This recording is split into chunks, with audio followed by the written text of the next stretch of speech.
চট্টগ্রাম মহানগর যুবদলের সাবেক সাধারণ সম্পাদক মোহাম্মদ শাহেদের নির্দেশনায় চাঁদগাঁও থানা যুবদলের উদ্যোগে অপপ্রচার ও শিষ্টাচার বহির্ভূত রাজনীতির বিরুদ্ধে প্রতিবাদ মিছিল ও অবস্থান কর্মসূচি অনুষ্ঠিত হয়েছে।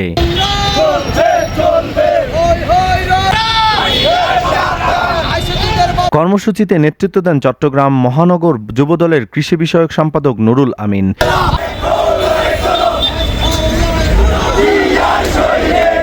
এ সময় প্রতিবাদ মিছিলটি চাঁদগাঁও টার্মিনাল, বহদ্দারহাট সহ বিভিন্ন সড়ক প্রদক্ষিণ করে এবং হাজেরা তজু বিশ্ববিদ্যালয় কলেজের সামনে অবস্থান করেন।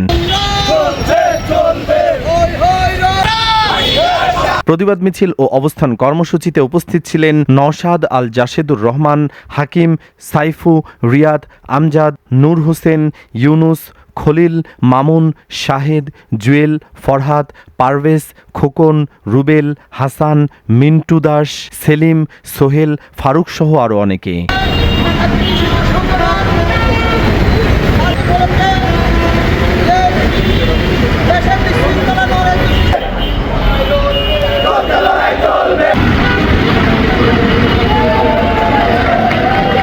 Desk report, channel ৭১।